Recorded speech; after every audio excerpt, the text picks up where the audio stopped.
Саламатсыңдар ма балалар? Бізде жаратылыстану сабағы.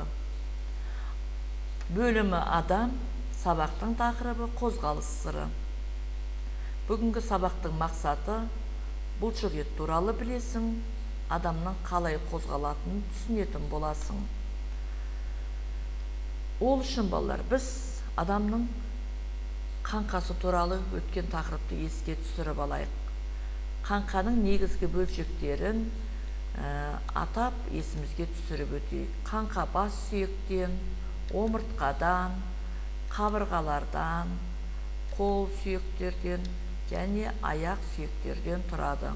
Міне балалар, қаңқаның негізгі бөліктерін біз еске түсіріп өттік. Енді осы қаңқаның сыртқы бөлшегін жауып тұратын бұлшық еттер. Біздің ағзамыздағы негізгі мүшелердің бірі бұлшық еттер. Бұлшық ет дененің қозғалысқа келтіретін мүше.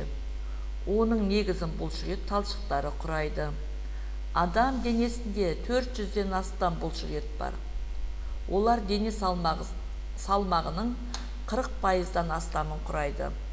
Бұлшық ет пішінінде атқаратын қызметіне, орналасқан жеріне байланысты алуан түрлі. Олар ұзын, қысқа, жалпақ болып келеді. Көбіне ұзын бұлшық ет қол мен аяқта, қысқа бұлшық ет омыртқа бағанасы бойында, жалпақ бұлшық ет іште, кеудеде орналасқан. Бұлшық еттер жұп болып жұмыс істейді. Біреуі жиырылғанда, екіншісі босайды.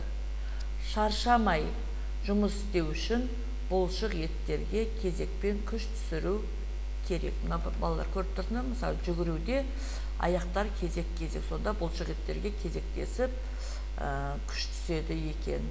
Олай болса балалар, сен білесің бе? Адам ағзасында барлығы 640-тан бастап 850-ге дейін бұлшық ет бар.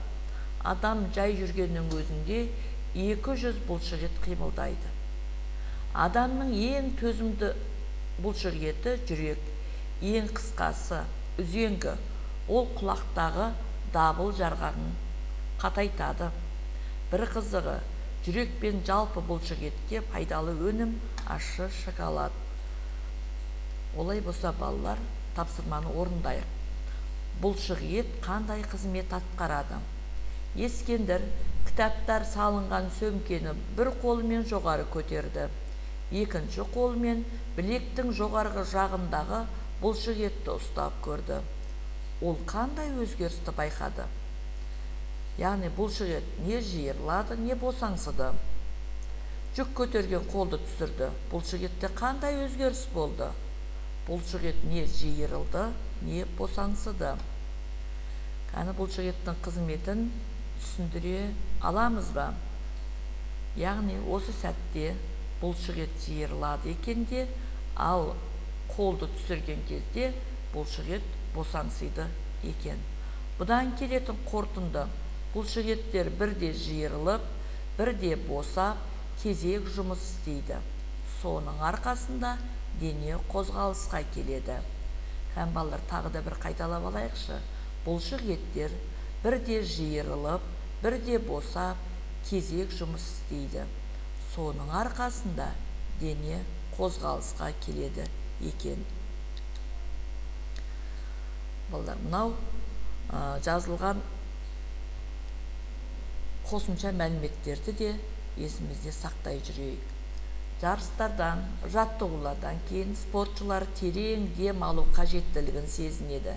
Себебі бұлшық еттерге қосымша оттегі қажет екен. Өткен ғасырда полиомиелит ауруы балаларға нақты қауіп төндірді. Қазіргі кезде балаларға бұлшық ет ауруына қарсы екпе керек екен. Жүрек ең маңызды бұлшық ет. Егер сіз спортпен шұғылдансаңыз, ол дамып, мөлшері ұлғаяды.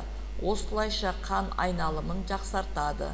Дене шынықтырумен қатар демалыс дұрыс ұйымдастырылуы қажет. Зерттеу тақырыбымыз. Бүгінгі зерттеу тақырыбымыздың жоспары. Бұлшық етті зерттейміз.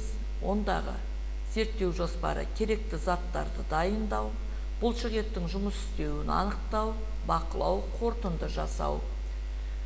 Және осыдан зерттеген жұмыстарымызды дәптерге жазамыз. Керек зат қабырға.